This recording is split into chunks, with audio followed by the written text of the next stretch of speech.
Ahmedabad CA ફાઇનલનું પરિણામ જાહેર થયું. દેશમાં 10.97% પરિણામ તો અમદાવાદ ચેપ્ટરનું 13.86% પરિણામ. જાન્યુઆરી 2026માં ફાઇનલ પરીક્ષા યોજાઈ હતી, જેમાં અમદાવાદના હર્ષ સોનારાએ ઓલ ઇન્ડિયામાં 9મો રેન્ક મેળવ્યો છે, તો અમદાવાદના નિમિષ શાહે ઓલ ઇન્ડિયામાં 27મો રેન્ક મેળવ્યો છે.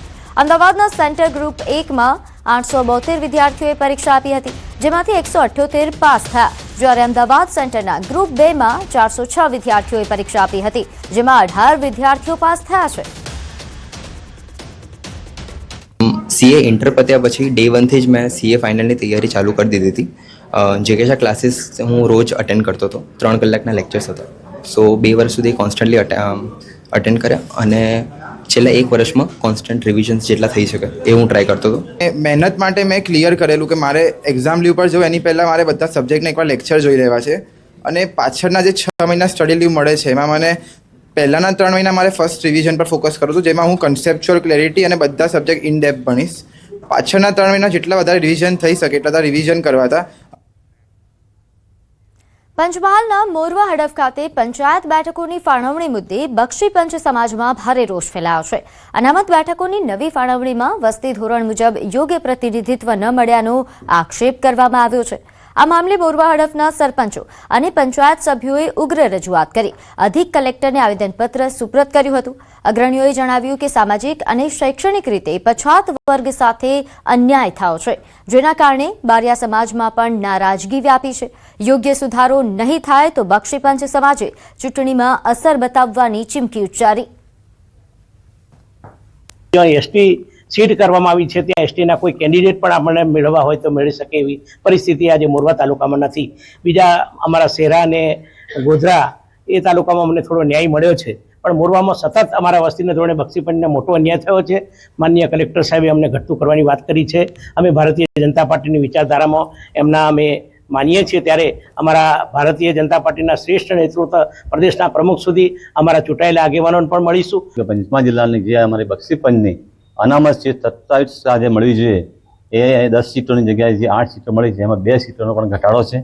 એના માટે પણ અમે કલેક્ટરને રજૂઆત કરી છે. સમાજમાં એક જ અવાજ છે કે એનો ન્યાય, યોગ્ય ન્યાય ટૂંક સમયમાં સરકાર શ્રી આપે એ જ ખાતરી સાથે આવેદન આપ્યું છે અને મહોદયશ્રીએ અમારું આવેદનપત્ર પ્રસ્તુત કર્યું છે.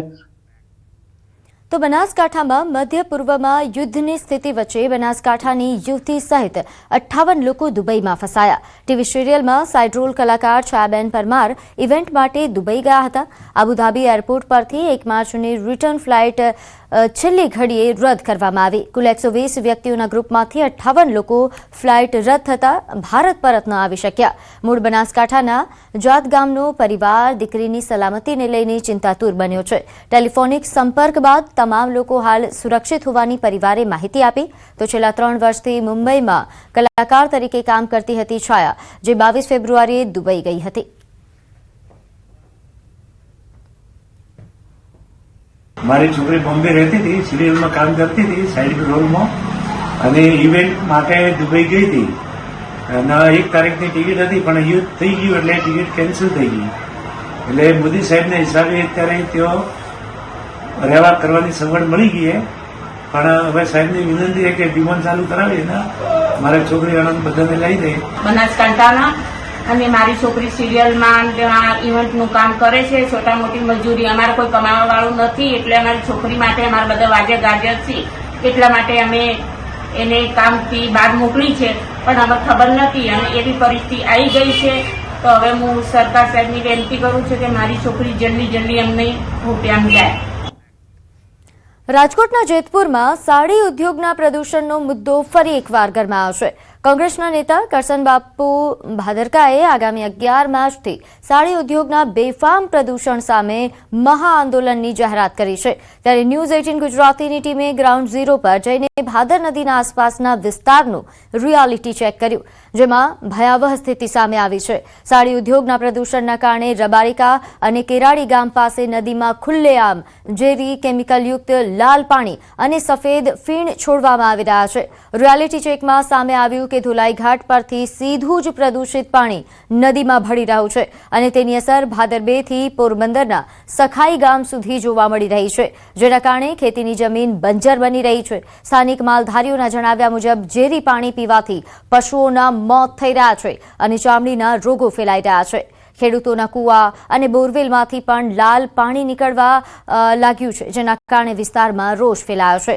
સ્થાનિકોએ આક્ષેપ કર્યો કે પ્રદૂષણ છુપાવવા નદીમાં જળકુંભી ઉગાડવામાં આવી રહી છે. બીજી તરફ ડાઇંગ એન્ડ પ્રિન્ટિંગ એસોસિએશનના હોદ્દેદારો દાવો કરી રહ્યા છે કે તેમના 1560 કાયદેસર એકમોનું એક ટીપું પણ પાણી નદીમાં નથી જતું અને ગેરકાયદેસર એકમો સામે તંત્રે કડક કાર્યવાહી કરવી જોઈએ. લીધેથી અમે નદીમાં માલ, ઝીણો માલ કે મોટો માલ અમે આવતા બંધ થઈ ગયા છે. એને કારણે તરીકે પાણી પીએ તો અમારો માલ મરી જાય છે. અમારી માગણી એમ છે કે જો સરકાર આ બંધ કરાવે તો આ માલ ધોવા ખેડૂતને સમજાઈને સારું, નકર નુકસાન જ છે ભાઈ. વારંવાર જેતપુર રજૂઆત કરવા છતાં હજી આ કેમિકલયુક્ત પાણી બંધ નથી થયું. બસ મારી એટલી વિનંતી કે વહેલી તકે આ પાણી કેમિકલયુક્ત પાણી બંધ થઈ જાય. આજુબાજુની તમામ નદીઓની તો આજે ઠેક ઠેકાણે પાણી લાલ જોવા મળે છે. આજે ખેડૂત લોકોના કૂવાની અંદર અને દારની અંદર પણ પાણી લાલ જોવા મળે છે. તો ખેડૂત લોકો આજે જે એની ઉપજ કરી રહ્યા છે એ ઉપજની અંદર ખૂબ જ ઘટાડો થઈ રહ્યો છે. ઘણા બધા લોકોએ અરજી કરેલી છે. આજે વર્ષોથી હાલેલી આ સમસ્યાને ડામવાના પ્રયાસ ઘણા બધા લોકોએ કરી રહ્યા છે, કારણ કે 95% બીમારી પાણીથી આવતી બીમારી છે અને આ જ પાણીને જો સારું કરવામાં આવે અને લાઈવ પાણી તરીકે જો આ વહેતું રાખવામાં આવે તો આ પાણીથી ઘણી બધી બીમારીઓ જઈ પણ શકે. ભાદર નદીની અંદર એક ટીપું અમારું પાણી જતું નથી, પણ જે લોકો અમારા સભ્યોનો હોય, અલીગલ કામ કરતા હોય એવા લોકોનું પાણી જતું હોય અને બદનામ જેતપુરના ઉદ્યોગને કરે છે. અને અહીંયા અમે 80,000 માણસોને રોજીરોટી આપીએ છીએ અને અમને ખોટા બદનામ કરે છે. અમે આ પોલ્યુશન નિવારણ માટે જે 50-60 વર્ષથી આ ઉદ્યોગ ચાલે છે, પણ એના નિવારણ માટે અમે લાખો રૂપિયા, કરોડો રૂપિયા ખર્ચા કર્યા છે. અમે એક ટીપું પાણી ભાદરમાં ઠાલવતા નથી. ધૂળેટીના પર્વે અમદાવાદના સાબરમતી રિવરફ્રન્ટ હેઠળ તમામ ગાર્ડન અને અટલ બ્રિજ બંધ રહેશે. 4 માર્ચે સાંજે 5 વાગ્યા સુધી આ જાહેરાત કરવામાં આવી છે, જાહેર જનતા માટે પ્રવેશ બંધ રાખવાનો નિર્ણય કરવામાં આવ્યો છે. રિવરફ્રન્ટ ડેવલપમેન્ટ કોર્પોરેશન લિમિટેડ દ્વારા તહેવાર નિમિત્તે આ મહત્વનો નિર્ણય લેવાયો છે. સુરક્ષા અને તહેવારની વ્યવસ્થાના ભાગરૂપે ગાર્ડન અને બ્રિજ બંધ રખાશે. ધૂળેટીની ઉજવણી બાદ સાંજે 5 વાગ્યા પછી જ મુલાકાતીઓને અહીં પ્રવેશ મળશે. આગળ વાત કરીએ છોટાઉદેપુરની 7 વર્ષની અનામિકાએ નાની ઉંમરે મોટું સપનું અને અડગ મનોબળ લઈને માતા પિતાનું નામ રોશન કર્યું છે. અનામિકા 21 કિલોમીટરની હાફ મેરેથોનમાં સતત નવા રેકોર્ડ્સ બનાવી રહી છે. અનામિકાની સફળતાની પાછળ તેના માતા પિતાનું વિશેષ યોગદાન.